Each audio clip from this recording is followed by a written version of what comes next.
Hello नमस्कार, मेरा नाम है अविनाश और आप सभी का हमारे चैनल पे दोस्तों स्वागत है। एक बहुत बड़ा खुलासा करने वाला हूं, तो ध्यान से वीडियो देखिएगा और अंत तक देखिएगा और सोचिएगा, क्योंकि सोचने पर मजबूर करने वाला है जो इस समय मैं अब आपको बताने वाला हूं।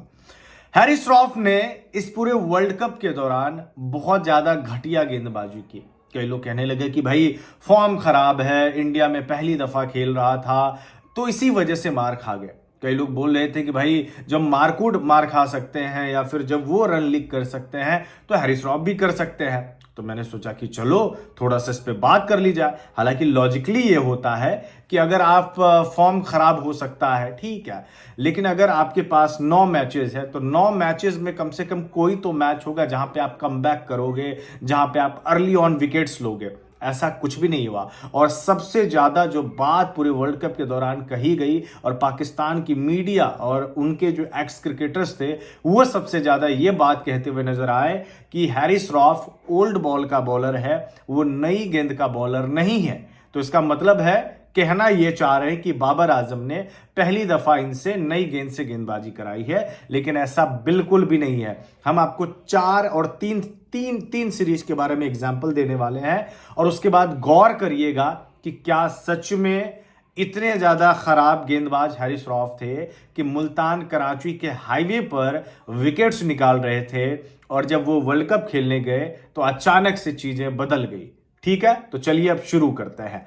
हैरी श्रॉफ ने पाकिस्तान और ऑस्ट्रेलिया के साथ जो 3 मैचों की वनडे सीरीज हुई थी, जिसे पाकिस्तान ने 2-1 के अंतर से जीता था, उसमें पहले वनडे मैच में उन्हें नई बॉल से बॉलिंग कराई गई थी। बाबर आजम ने उनको दिया था, यानी कि पहली मर्तबा नहीं था।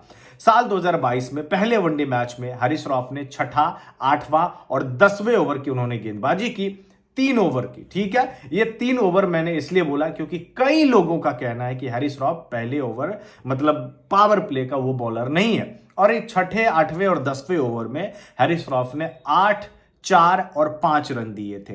अब आते हैं सेकेंड वनडे मैच के बारे में। सेकेंड वनडे मैच का भी आंकड़े मैं आपको पेश करता हूं, आप जाकर देख सकते हैं।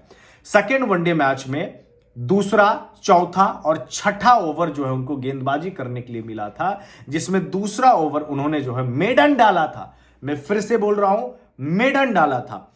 फिर उसके बाद चौथा ओवर में उन्होंने 4 रन दिए और 6ठे ओवर में 3 रन दिए ऑस्ट्रेलिया के अगेंस्ट।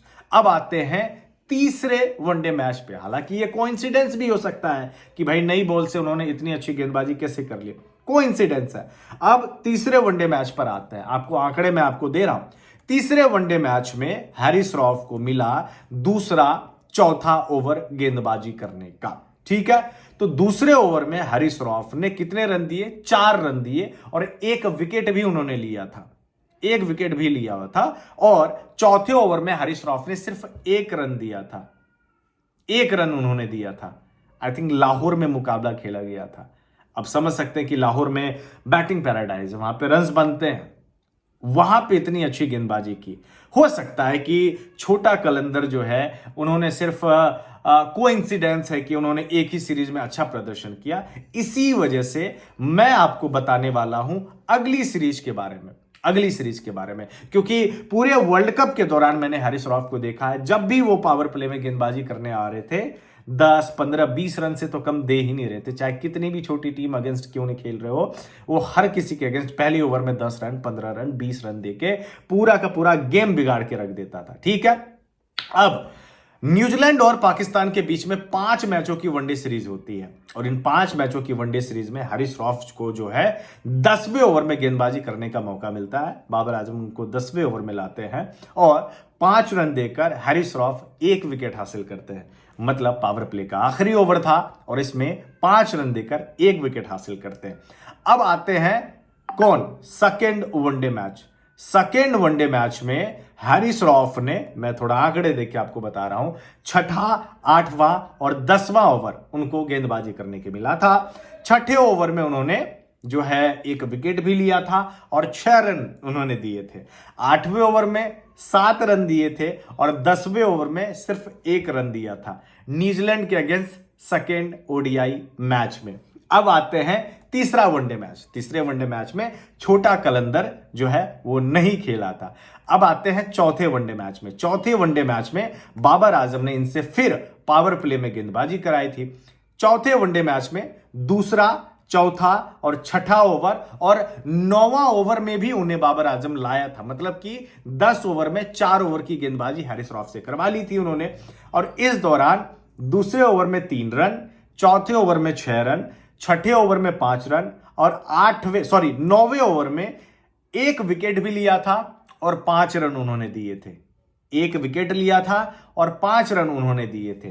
तो उन हाईवे पिचेस पे इतनी शानदार उनकी गेंदबाजी रही।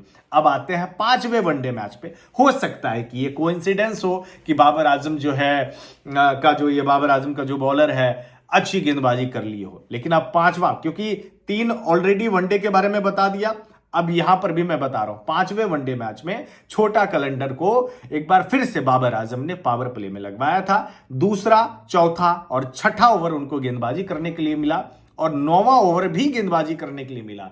मतलब एक बार फिर से इनसे 5वें वनडे मैच में 4 ओवर की गेंदबाजी कराई गई शुरुआती के 10 ओवर्स में। इसमें छोटा कलंदर ने जो है उन्होंने दूसरे ओवर में 5 रन, चौथे ओवर में 4 रन, छठे ओवर में 5 रन और 9वें ओवर में उन्होंने भी 5 रन खर्च किए। यह है आंकड़ा। अब हो सकता है कि छोटा कलंदर जो है क्या कहेंगे कि हो सकता है कि 2 सीरीज में उनकी अच्छी गेंदबाजी रह गई हो, या फिर कुछ ऐसा कि बाबर आजम ने जो, क्योंकि ब्रेनलेस कप्तानी और पाकिस्तान के जो हैरिस रॉफ है वो ओल्ड बॉल का बॉलर है, ये 2 चीज ज्यादा सुनी गई थी। अब आपको आते हैं तीसरा सीरीज ले लेते हैं, वनडे सीरीज। ठीक है, एशिया कप से ठीक पहले एशिया कप का पाकिस्तान वर्सेस अफगानिस्तान के अगेंस्ट ओडीआई सीरीज खेली गई थी। और ये ओडीआई सीरीज कहां खेली गई थी आपको पता है, कहां? तो श्रीलंका में खेला गया था। ठीक है, अब 8वां और 10वां ओवर उनको मिला था गेंदबाजी करने के लिए छोटा कलंदर को, पहले ही वनडे मैच में अफगानिस्तान के अगेंस्ट। और उन्होंने जो है पहला ही ओवर उन्होंने मेडन डाला था, मतलब 8वें ओवर में गेंदबाजी करने के लिए आया था और मेडन डाला था। और 10वें ओवर में छोटा कलंदर ने जो है उन्होंने फिर मेडन डाला था, 2 विकेट हासिल किए थे। मतलब बैक टू बैक मेडन उन्होंने डाले थे, 2 विकेट हासिल किए थे और शायद इसका वो प्लेयर ऑफ द मैच का अवार्ड भी वो मिला था उनको। ठीक, अब छोटा कलंदर का सेकंड ओडीआई मैच के आंकड़े पर नजर डालते हैं। सेकंड ओडीआई मैच में एक बार फिर से जो 24 अगस्त को खेला गया था, 5 डेज बिफोर एशिया कप। ठीक है, 30 अगस्त को एशिया कप शुरू हो रहा था। इसमें हैरिस रॉफ को एक बार फिर से बाबर आजम ने पावर प्ले में गेंदबाजी दी थी 7वें और 9वें ओवर में। 7वें ओवर में हैरिस रॉफ ने 2 रन दिए और 9वें ओवर में 7 रन दिया।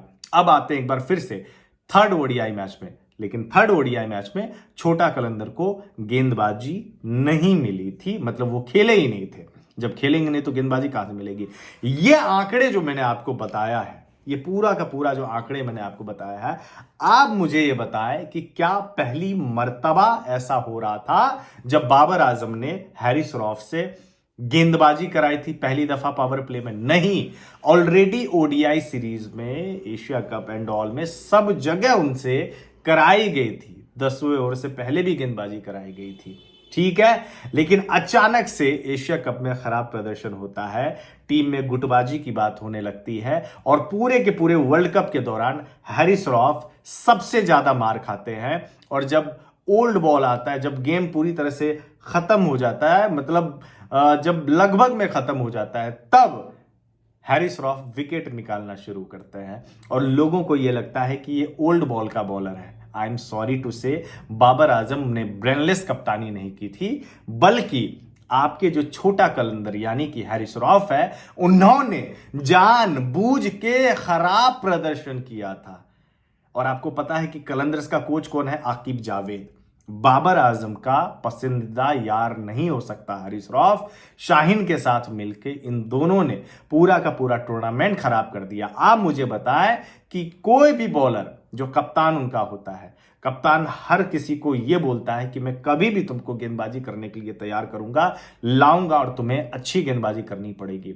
और पूरे वर्ल्ड कप के दौरान जब बाबर आजम को जरूरत थी, इनसे अच्छी गेंदबाजी की इन्होंने कभी किया नहीं है। अब आप लोगों पर मैं छोड़ता हूं कि वर्ल्ड कप में क्या इन्होंने जानबूझकर मैच फिक्सिंग की है, खराब गेंदबाजी की है ताकि बाबर आजम की कप्तानी चली जाए?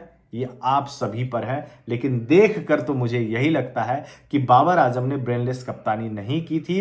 ब्रेनलेस गेंदबाजी जानबूझकर की गई थी या करवाया गया था, और करवाया कौन है ये आप लोगों पर मैं छोड़ता हूं, क्योंकि बाबर आजम को कप्तानी से हटाना था।